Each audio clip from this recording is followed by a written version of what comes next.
चक्षुरुन्मिलितं येन तस्मै श्रीगुरुवे नमः। नमो विष्णुपादाय कृष्णपृष्ठाय भूतले श्रीमते भक्तिवेदान्तस्वामी नित्य नामिने। नमस्ते सरस्वते देवे गौरवाणी प्रचारिणे निर्विशेष शून्यवादी पाश्चात्य देशतारिणे। जय श्री कृष्ण चैतन्य प्रभु नित्यानंद श्री अद्वैत गदाधर श्रीवासादि गौर भक्तवृंदा। हरे कृष्णा कृष्ण कृष्ण हरे हरे, हरे राम राम राम हरे हरे। हरे कृष्ण। तो एक बार फिर से आप सभी का स्वागत है। और सेकंड चैप्टर हम लोग पढ़ रहे हैं, गीता का सार। और स्पेसिफिकली जो फर्स्ट सेक्शन है, इसमें भगवान अर्जुन को सोल के विषय में, आत्मा के विषय में बता रहे हैं, वो सेक्शन जो है चल रहा है। और आज ये 28, 29 और 30वें श्लोक में ये जो सेक्शन है, जहाँ भगवान अर्जुन को बार बार सोल के विषय में बता रहे हैं और रिपीट भी कर रहे हैं चीजों को, ताकि बहुत अच्छे से क्लियर हो जाए, वो करते हैं। और उसके बाद फिर नया नेक्स्ट जो सेक्शन है वो इस चैप्टर में स्टार्ट हो जाता है। ठीक है, ओके। श्वेता माता जी पढ़ना चाहते हैं? यस माता जी, आप अनम्यूट कर लीजिएगा। तो स्क्रीन शेयरिंग हो रही है, आप लोगों से भी रिक्वेस्ट है कि प्लीज साथ साथ में पढ़ें, ताकि आपकी भी गीता रीडिंग जो है वो हो जाए। यस, अनम्यूट करके स्टार्ट कर सकते हैं माता जी, म्यूटेड है आप। यस। हरे कृष्ण। दंडवत प्रणाम। अव्यक्तादीनि भूतानि व्यक्तं ध्यानि भारत, अव्यक्त निधनान्येव तत्र का परिदेवना। सारे जीव प्रारंभ में अव्यक्त रहते हैं, मध्य अवस्था में व्यक्त होते हैं और विनष्ट होने पर पुनः अव्यक्त हो जाते हैं। अतः शोक करने की क्या आवश्यकता है। तात्पर्य श्रील प्रभुपाद जी के अनुसार यह स्वीकार करते हुए कि दो प्रकार के दार्शनिक हैं, एक तो वे जो आत्मा के अस्तित्व को मानते हैं और दूसरे वे जो आत्मा के अस्तित्व को नहीं मानते। कहा जा सकता है कि किसी भी दशा में शोक करने का कोई कारण नहीं है। आत्मा के अस्तित्व को न मानने वालों को वेदांतवादी नास्तिक कहते हैं। यदि हम तर्क के लिए इस नास्तिकतावादी सिद्धांत को मान भी लें तो भी शोक करने का कोई कारण नहीं है। आत्मा के पृथक अस्तित्व से भिन्न सारे भौतिक तत्व सृष्टि के पूर्व अदृश्य रहते हैं। इस अदृश्य रहने की सूक्ष्म अवस्था से ही दृश्य अवस्था आती है। जिस प्रकार आकाश में वायु उत्पन्न होती है, वायु से अग्नि, अग्नि से जल तथा जल से पृथ्वी उत्पन्न होती है, पृथ्वी से अनेक प्रकार के पदार्थ प्रकट होते हैं। यथा एक विशाल गगनचुंबी महल पृथ्वी से ही प्रकट है। जब इसे ध्वस्त कर दिया जाता है तो वह अदृश्य हो जाता है और अंततः परमाणु रूप में बना रहता है। शक्ति संरक्षण का नियम बना रहता है, किंतु कालक्रम से वस्तुएं प्रकट तथा अप्रकट होती रहती है। अंतर इतना ही है। अतः प्रकट होने या अप्रकट होने पर शोक करने का कोई कारण नहीं है। यहाँ तक कि अप्रकट अवस्था में भी वस्तुएं समाप्त नहीं होती। प्रारंभिक तथा अंतिम दोनों अवस्थाओं में ही सारे तत्व अप्रकट रहते हैं, केवल मध्य में वे प्रकट होते हैं और इस तरह इससे कोई वास्तविक अंतर नहीं पड़ता। यदि हम भगवत गीता के इस वैदिक निष्कर्ष को मानते हैं कि ये भौतिक शरीर काल क्रम में नाशवान है, अंतवंत इमे देहा, किंतु आत्मा शाश्वत है, नित्यस्योक्ताः शरीरिणः, तो हमें यह सदा स्मरण रखना होगा कि यह शरीर वस्त्र या परिधान के समान है। अतः वस्त्र परिवर्तन होने पर शोक क्यों। शाश्वत आत्मा की तुलना में भौतिक शरीर का कोई यथार्थ अस्तित्व नहीं होता। यह स्वप्न के समान है।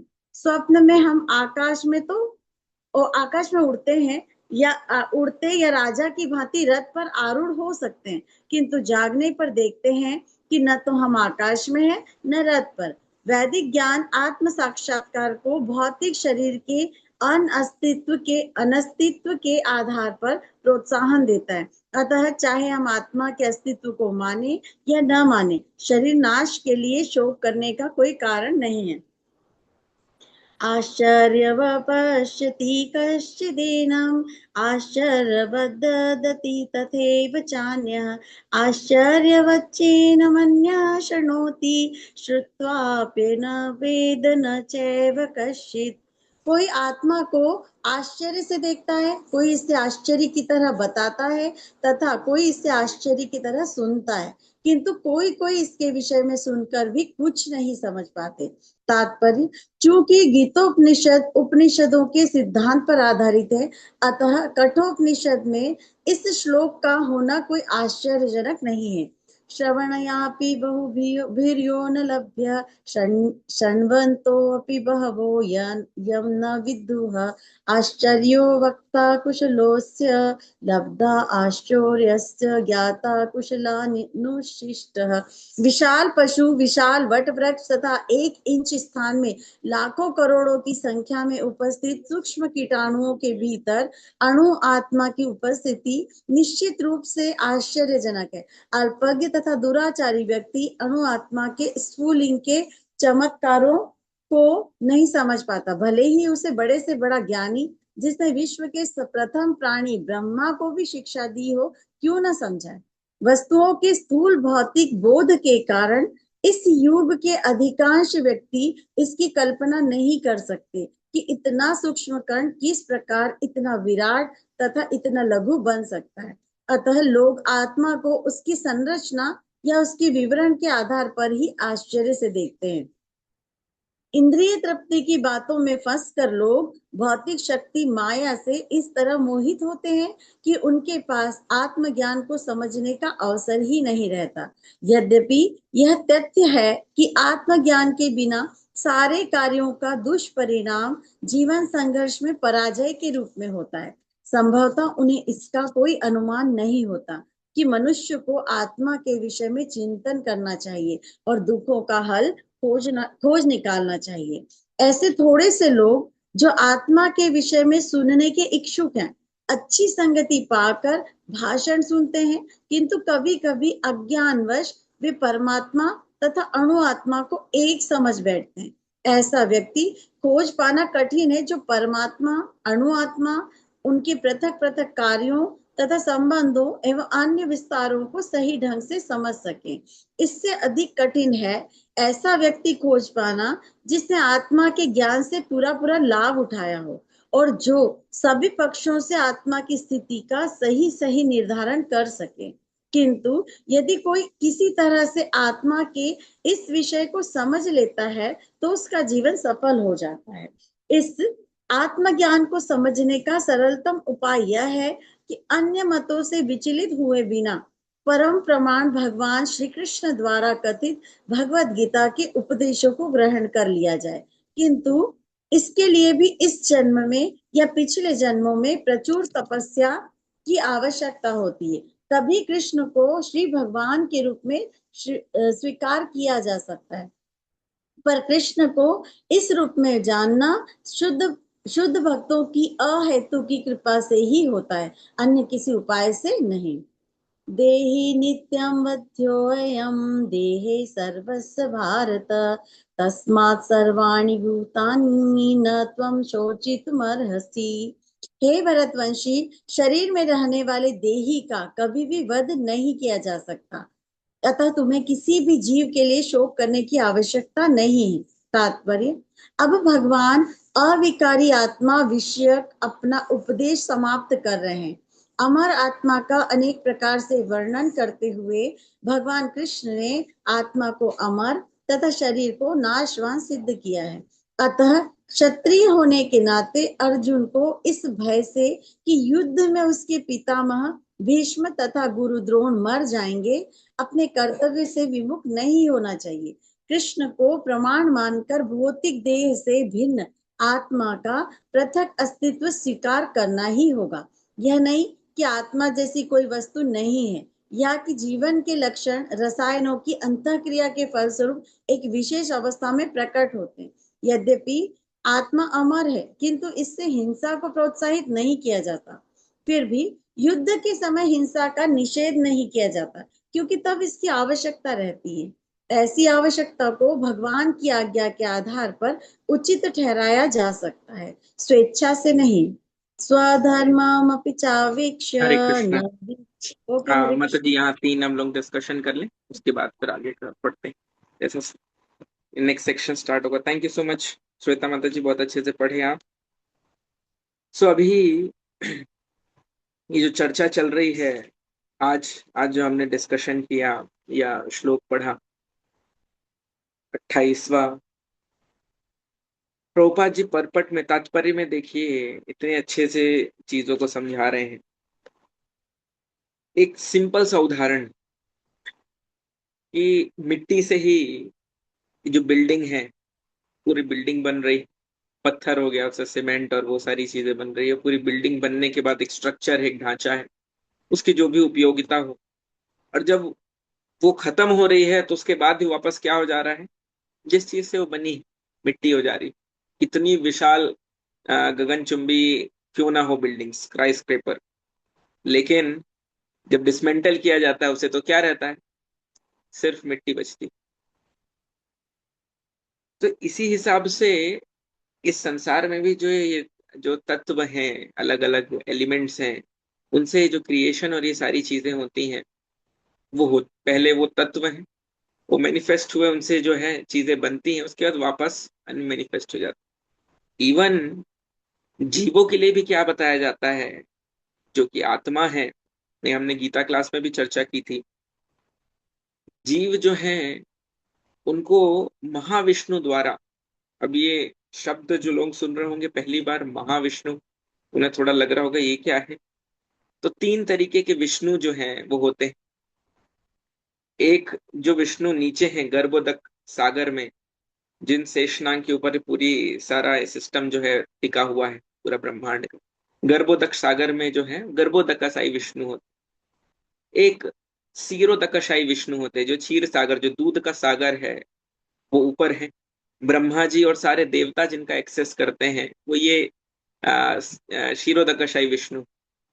और इन ब्रह्मांडों के ऊपर ऐसा बताया जाता है, ध्यान से सुनिएगा वरना मिस हो जाएगा, एक राई की बोरी, खूब सारी राई जिसमें भरी हुई, सरसों के दाने जो होते हैं, वैसे ब्रह्मांड है, इतने अनेकों ब्रह्मांड।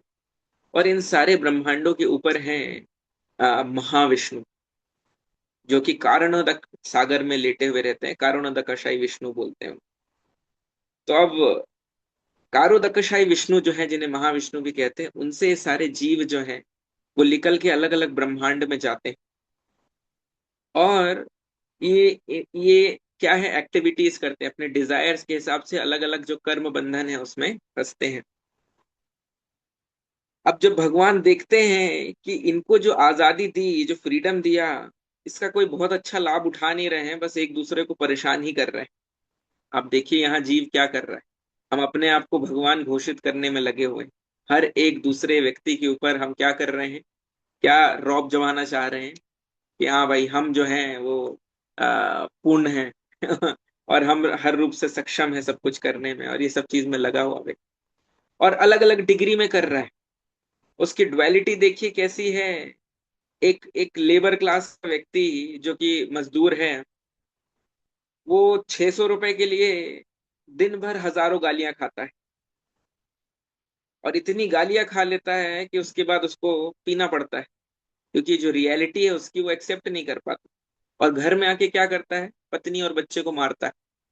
वो क्या वापस रिक्लेम कर रहा है कि नहीं भाई देखो, मैं ही हूँ भगवान, मैं ही डिसाइड, मैं जो करना चाहता हूँ कर सकता हूँ। तो जो वीक है उनके ऊपर अपना पावर, वहां सुबह से हजारों गाली खाया, वो चुप था क्योंकि पता था यहाँ मैं रिप्लाई नहीं कर सकता। तो जीव इसी में फंसा हुआ है, इस चक्कर में अपने आप को प्रूव करने में कि हाँ भाई मैं भगवान हूँ, मेरे कंट्रोल में चीजें हैं। लेकिन बार बार वो फेल होता है। और भगवान जब फ्रस्ट्रेट हो जाते हैं देख के कि अपनी आजादी का कितना दुरुपयोग कर रहे हैं, तो सारे जीवों को वो वापस ले लेते हैं। आप बोलेंगे प्रभु जी सारे जीवों को अंदर ले लिया मतलब विलीन हो गए। ये तो अभी तक क्लास में जो चल रहा था कि भाई विलीन नहीं होते और ये नहीं होता है, तो सब आज तो ऊपर नीचे हो गई क्लास। कुछ गलत तो नहीं बोल दिया आपने? बिल्कुल गलत नहीं। जब उन जीवों को अंदर लेते हैं भगवान, तब भी उनकी इंडिविजुअलिटी जो है वो जाती नहीं।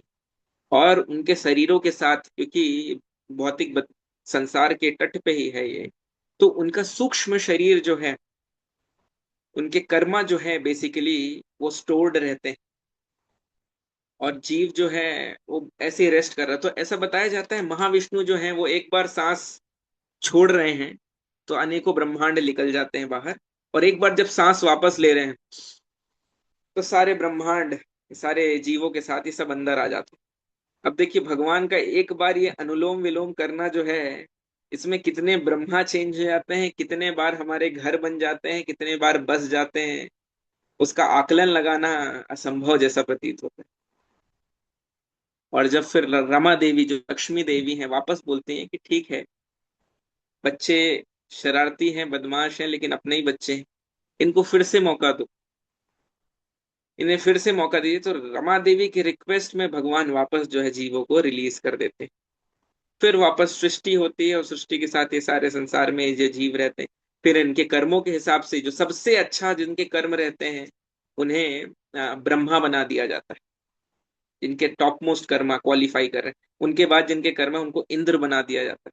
तो सूर्य चंद्र इंद्र जो अलग अलग देव हैं ये जीव ही हैं, और हम भी ये जीव रह चुके हैं। शिला प्रभुपाद ऐसे बताया कि इन पोजीशंस में रह चुके हैं, इन पोजीशंस का दुरुपयोग करने के कारण हम नीचे नीचे नीचे नीचे वापस आते गए। तो सिंपल कॉन्सेप्ट है, गेम बहुत इजी। अच्छा रखेंगे तो ऊपर जाएंगे, खराब रखेंगे तो नीचे जाएंगे, और इनके बियॉन्ड रखेंगे तो इसके परे चले जाएंगे।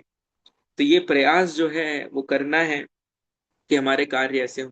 अब प्रभुपाद जी जो अब हम गीता में पढ़ रहे हैं, भगवान यहाँ कह रहे हैं 29 श्लोका जो है, कि कोई आत्मा को आश्चर्य से देखता है, कोई इसे आश्चर्य की तरह बताता है, तथा कोई इसे आश्चर्य की तरह सुनता है, किंतु कोई कोई इसके विषय में सुनकर कुछ भी नहीं समझ पाते। तो ऐसा लग रहा है भगवान हमारे गीता क्लास की चर्चा कर रहे हैं। कोई है जो आत्मा के बारे में बताते हैं, कोई सुनते हैं, और कोई समझ ही नहीं पाते। डिफिकल्ट है क्योंकि ये समझना, और कैसे समझ पाएंगे। प्रभुपाद जी इसमें परपट में इतने अच्छे से उन्होंने एक्सप्लेन किया है।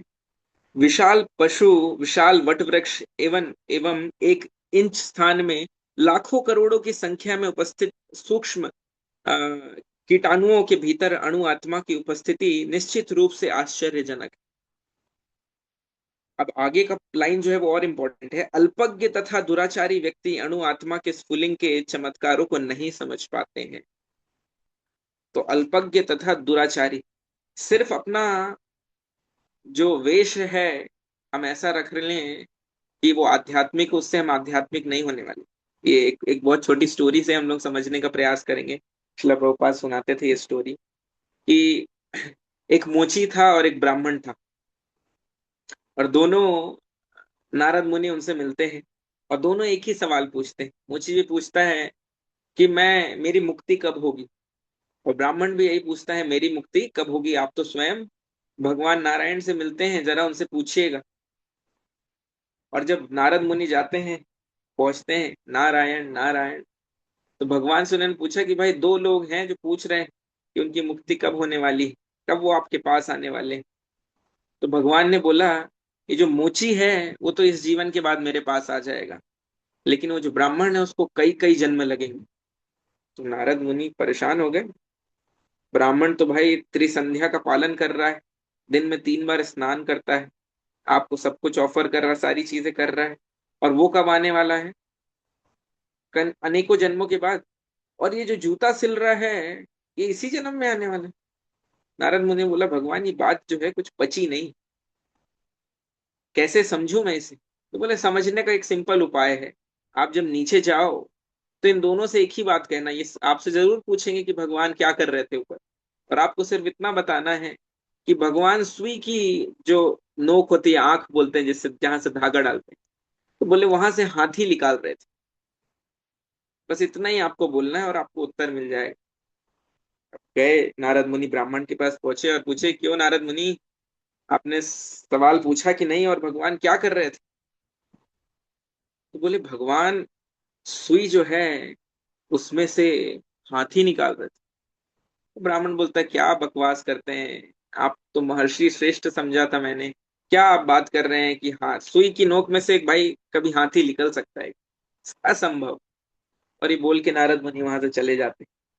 अब किसकी बारी आती है? मोची की। मोची भी यही पूछता है कि भगवान क्या कर रहे थे? नारद मुनि ने बोला कि भाई हाथी जो है निकाल रहे थे सुई में से। और वो बोलता है कि वाह मेरे भगवान कितने अद्भुत हैं, वो सचमुच कुछ भी कर सकते हैं। तो नारद मुनि बोले आश्चर्य नहीं हो रहा तुम्हें कि कैसे भाई सुई की नोक में से हाथी कैसे निकाल रहे हैं? बोले क्यों आश्चर्य होगा, मैं वट वृक्ष के नीचे, मैं बरगद के पेड़ के नीचे बैठा हुआ हूँ। हर एक फल जो है उसके अंदर हजारों अलग अलग दाने हैं, छोटे छोटे छोटे छोटे दाने। जो एक फल है उसके अंदर हजारों सीड है, बीज है। और हर एक बीज सक्षम है इतना बड़ा पेड़ लेके आने में। तो जो इतने छोटे से फल में हजारों बरगद के वृक्ष डाल सकते हैं, उनके लिए सुई की नोक में से हाथी निकालने कौन सी बड़ी बात है? तो नारद मुनि नारायण नारायण बोल के चले गए और उन्हें उत्तर जो है मिल गया। तो अंधविश्वासी होने के लिए कोई नहीं कह रहा है। जो मुची था उसने इस संसार को ही ऑब्जर्व करके समझा कि भगवान की महानता क्या है। और वो व्यक्ति जो पूरा पोथी पन्ना लेके बैठा हुआ है, अलग अलग पन्ने को पलट भी रहा है, लेकिन उसको समझ नहीं रहा है, सिर्फ ऊपरी लेवल में उसको पढ़ रहा है। इसलिए बहुत जरूरी है, श्रद्धा होना बहुत आवश्यक है, बेस्ड ऑन ये सारे ऑब्जर्वेशंस जो हम लोग कर रहे हैं। अब ये समझे कैसे, ये आत्मा के विषय में समझ में क्यों नहीं आता, थोड़ा सा ये चर्चा करते हैं अपन। देखिए, आप जिस पॉइंट पे हैं उसी पॉइंट से उस चीज को नहीं समझ सकते, उससे आपको ऊपर उठना पड़ता है। अगर आप इंद्रियों के विषय में समझना चाहते हैं तो आपको एटलीस्ट मन के लेवल में आना पड़ेगा, तब आप इंद्रियों के विषय में समझ पाएंगे। जब आपको मन के विषय में समझना है तो आपको एटलीस्ट इंटेलिजेंस या बुद्धि के लेवल में आना पड़ेगा, तब हम मन को समझ सकते हैं। जब हमें इंटेलिजेंस को समझना है तो हमें आत्मा के लेवल में आना पड़ेगा, तब हम बुद्धि को समझ पाएंगे। और बुद्धि को समझना है तो बोले भाई आत्मा के ऊपर कौन सा लेवल है? परमात्मा। तो परमात्मा के लेवल में तो हम पहुंच नहीं सकते। तो जब हम भगवान के दास बनते हैं, servant of the super soul, हम भगवान के जब दास बनते हैं, तब हम आत्मा के विषय में सबसे अच्छे रूप में समझ सकते हैं। और प्रभुपाद जी परपट में आप देखेंगे तात्पर्य में यही समझाने का प्रयास कर रहे हैं। अलग अलग लेवल के विषय में बोल रहे हैं, और आत्मा का जो एक्चुअल पोजीशन समझ पाता है, प्रभुपाद जी कह रहे हैं कि वो व्यक्ति जो है उसका जीवन जो है सफल है। तो हम जब भगवान का भक्त बनने का प्रयास करेंगे, अब भगवान का भक्त कैसे बनना, उनका सर्वेंट कैसे बनना है, हर युग की, अभी प्रभुपाद जी इसमें कह रहे थे कि तपस्या की आवश्यकता है। तो क्या तपस्या करें भाई? हिमालय चले जाएं? हिमालय चले जाएंगे तो कल से ऑफिस कौन जाएगा? ऑफिस नहीं जाएंगे तो रोटी कहाँ से आएगी? ये क्या सिखा रहे हैं गीता में? तो भाई हिमालय जाने के लिए कोई नहीं कह रहा है। कलयुग में भगवान हमसे उतनी ही तपस्या एक्सपेक्ट करते हैं जितनी हम कर सकते हैं। और वो क्या तपस्या है? कुछ समय निकाल के भगवान के नाम का जप करना। वो भी बहुत भारी लगता है। हर क्लासेस में, हर सेशंस में हम लोग कह रहे हैं कि भाई भगवान का नाम जपिए जपिए। और हम हर रोज कहते हैं कल से जपूंगा, कल से जपूंगा और कल से जपूंगा, यही चल रहा है। तो ये प्रयास करना है। फिर 30th जो श्लोक है उसमें भगवान कंक्लूड कर देते हैं कि भाई देखो अब समझ लो कि ये शरीर जो है इसके अंदर जो आत्मा है उसका तो विनाश होने ही नहीं वाला किसी भी कारण से। तो प्रभुपाद जी बता रहे हैं कि अब भगवान जो ये सेक्शन जो है कंक्लूड कर रहे हैं। अब भगवान नेक्स्ट श्लोक से उनकी क्षत्रिय ड्यूटी जो है उसके बारे में, उसके विषय में अर्जुन को बोलेंगे। तो सोल जो है वो परमानेंट है, और जो बॉडी जो है वो टेम्परेरी है, ये हमें समझना है। तो ये 3 श्लोक जो हमने भगवत गीता के समझे, अब इनसे हम कैसे माने कि गीता सच में हमारे लाइफ में प्रैक्टिकली हमें हेल्प कर रही, और कुछ टेंजिबल जो डिफरेंस है, कुछ ऐसा डिफरेंस जो हमें दिखे। तो हमें ये भी नहीं पता है कि हम कौन हैं, और ये भी नहीं पता है कि हम क्या बन सकते हैं। गीता के माध्यम से होगा क्या, जब हम अपनी रियल आइडेंटिटी जानते हैं, तो वो एक्चुअल में क्या, सोने को तपाने जैसा है। सोने को आप जैसे ही तपाएंगे तो उसके अंदर से सारी गंदगी हट जाएगी और वो चमकने लगता है, और उसका मूल्य तभी। तो एक कोई क्रिकेटर है जो कि एक छोटे से क्लब में खेल रहा है, उसकी प्रतिभा जो है वो कोई व्यक्ति अगर समझे और उसे ऐसे जगह लेके जाए जहां उसको समझ सके, तो एक पूरे वर्ल्ड लेवल में एक स्टार बन सकता है। लेकिन अगर वो एक छोटी सी जगह में ऐसे ही खेलता रहेगा तो वो ऐसे ही फंस जाए। तो गीता के माध्यम से अर्जुन देखिए, अगर ऐसे ही लड़ाई करते रहते, जैसे इस सारे संशय मन में लेके, तो अपना 100% नहीं दे पाते। तो गीता के माध्यम से हो क्या रहा है we are becoming the best version of our sales.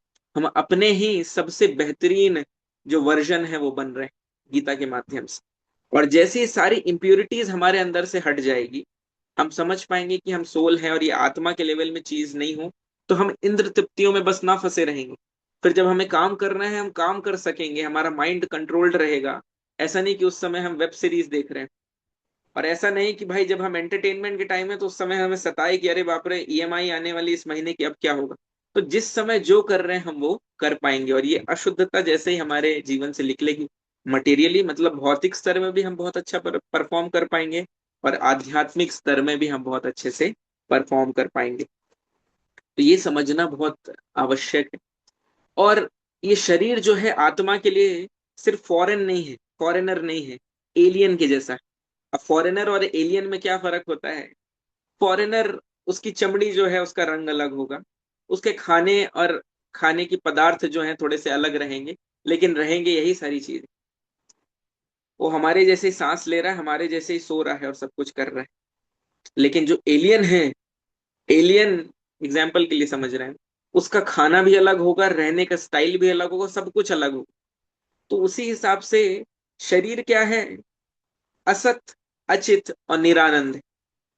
और आत्मा क्या है? सत, चित और आनंद। शरीर जिसका तुरंत नाश, मतलब एक समय में नाश हो जाता है, आत्मा जिसका कभी नाश नहीं होता।